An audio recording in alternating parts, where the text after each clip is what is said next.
Bonsoir à tous.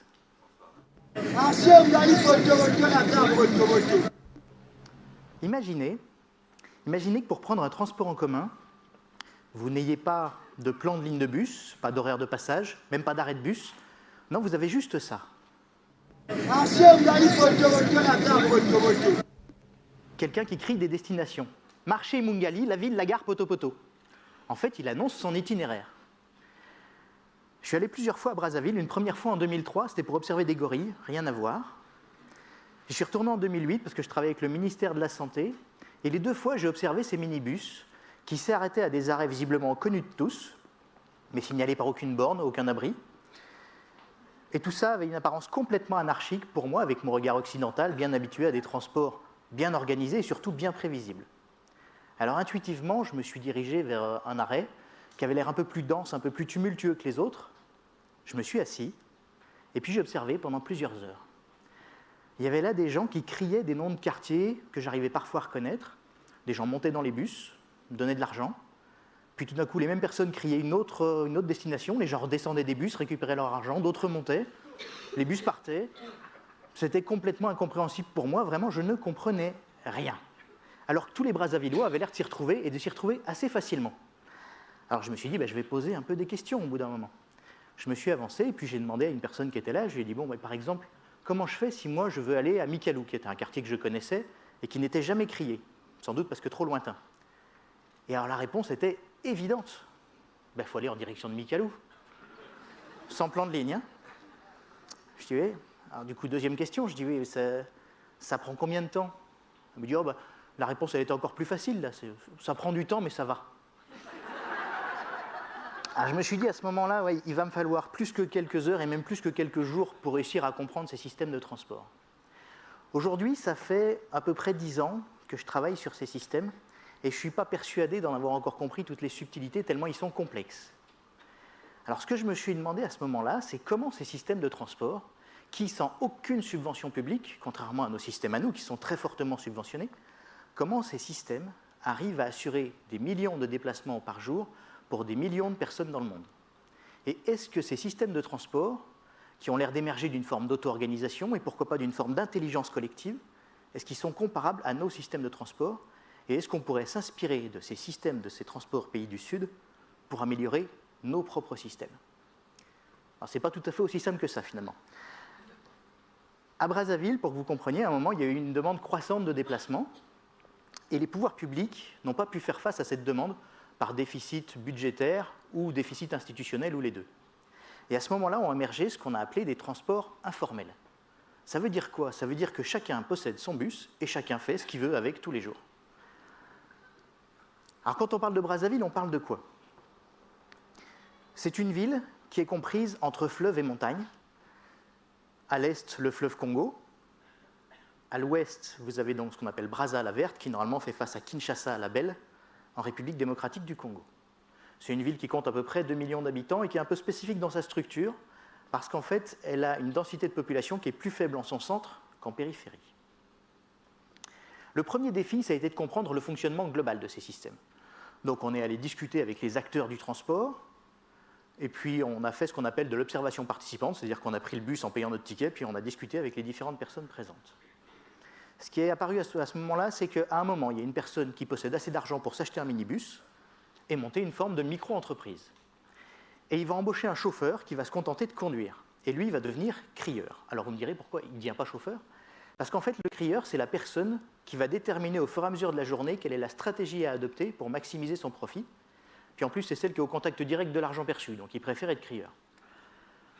Le principe, c'est quoi? Vous avez un crieur qui a un arrêt et il va crier les 3 destinations auxquelles il compte se rendre. La ville, la gare, Poto-Poto tout à l'heure. Et puis si ça remplit suffisamment son bus à son goût, ils partent, et arrivé à la première destination, il va crier les 2 destinations déjà annoncées et en rajouter une 3e, et ainsi de proche en proche. Sauf que si à un moment, ce qu'il crie ne remplit plus suffisamment son bus à son goût, il crie autre chose. Et les gens redescendent, en étant remboursés tout ou partie de ce qu'ils n'ont pas fait. D'un point de vue tarifaire, quelqu'un qui monte dans le bus et qui fait 3 destinations va payer 150 francs CFA, c'est-à-dire un peu plus de 20 centimes d'euros. Et s'il reste les 3 destinations suivantes dans le même bus, il ne va payer que 100 francs CFA de plus, c'est-à-dire que le prix est dégressif. Face à ce constat, ce qu'on a voulu faire, c'était d'abord identifier dans Brazzaville quels étaient les points d'ancrage, les points de référence qui faisaient référence donc, pour les crieurs, mais aussi pour la population. Donc on est allé sur le terrain à pied avec un GPS, puis on a interrogé les populations pour savoir où étaient ces points d'arrêt, qu'on a fait valider par des crieurs. Et voilà en gros ce que ça a donné. 34 points d'arrêt qui, au fur et à mesure du temps, et au fur et à mesure de la pratique, font référence pour structurer notre réseau de transport. À partir de là, on a payé des enquêteurs en leur disant « vous montez dans les bus et vous n'en descendez pas » pour identifier les itinéraires que prenaient les crieurs, et puis regarder les horaires de passage et puis le nombre de personnes qui montaient et descendaient.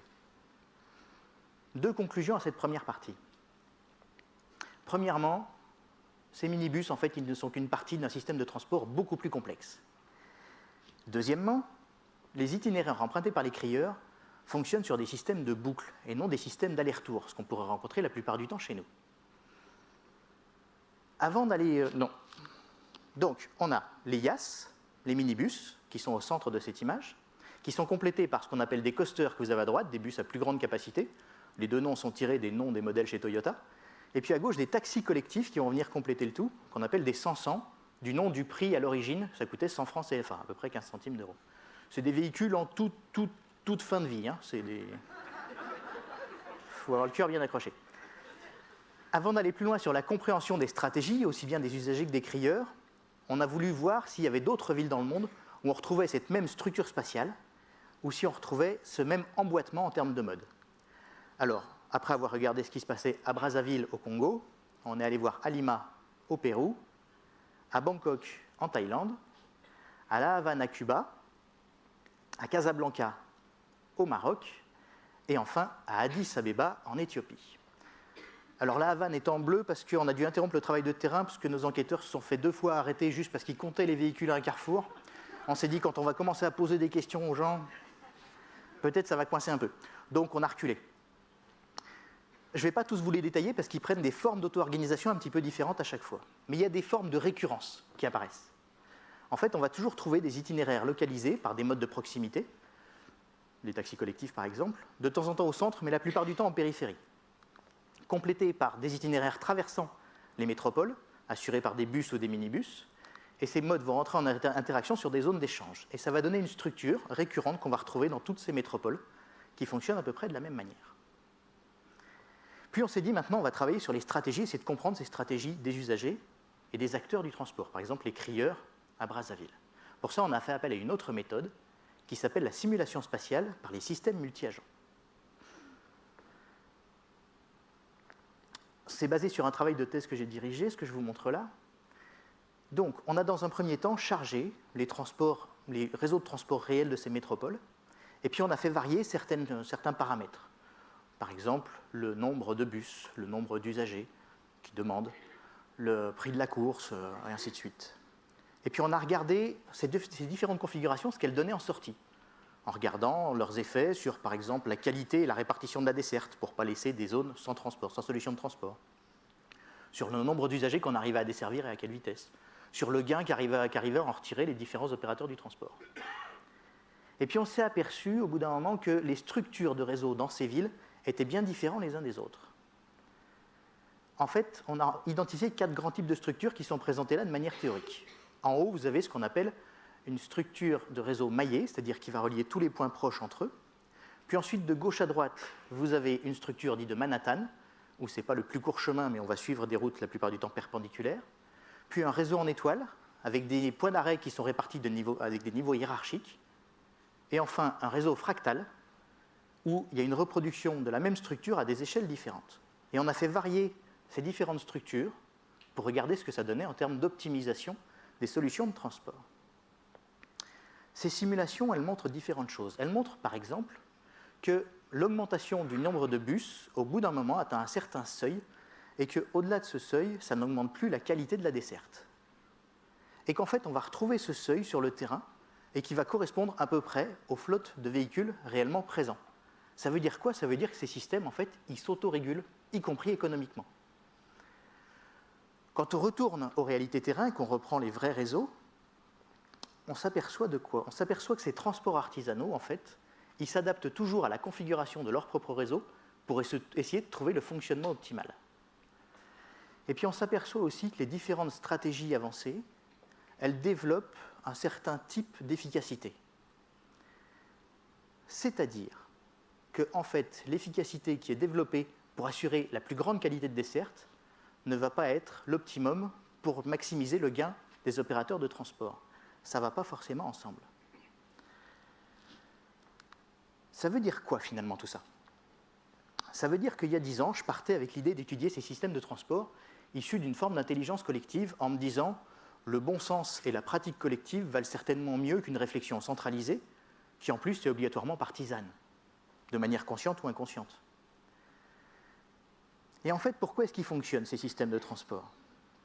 Ces systèmes de transport fonctionnent parce que chaque crieur, chaque chauffeur doit obligatoirement maximiser son profit au jour le jour. C'est-à-dire que ces systèmes sont une traduction de la ville néolibérale, avec un secteur déréglementé, soumis à une très forte concurrence et soumis à la loi du marché. Alors certes, ces systèmes, ils fonctionnent pour les plus pauvres, par les plus pauvres. Mais cette intelligence collective, elle n'a pas émergé sous volonté d'entraide. Ce n'était pas du tout le principe. Elle a émergé sous contrainte de concurrence, avec tout ce que ça comprend en termes de qualité de service et tout ce que ça comprend en termes de sécurité. Enfin, ces systèmes de transport, ils fonctionnent pour 2 paramètres qui sont plus difficilement quantifiables, mais qui sont bien présents. Premièrement, ces systèmes, ils fonctionnent, on l'a dit, pour les plus pauvres, qui sont en fait une population captive. Ils prennent les transports en commun parce qu'ils n'ont pas le choix. Deuxièmement, ces systèmes fonctionnent sur une capacité d'acceptation de la population de ne pas pouvoir prévoir ni son temps de trajet, ni son itinéraire.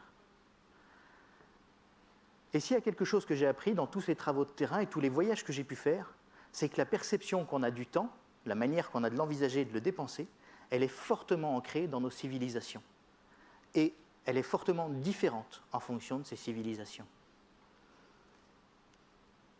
Maintenant, répondons à la question. Est-ce que la solution pour améliorer nos propres systèmes de transport pourrait venir des Suds? Eh bien déjà, quand on voit comment ça fonctionne, finalement, on peut se demander d'abord si c'est souhaitable. D'une part.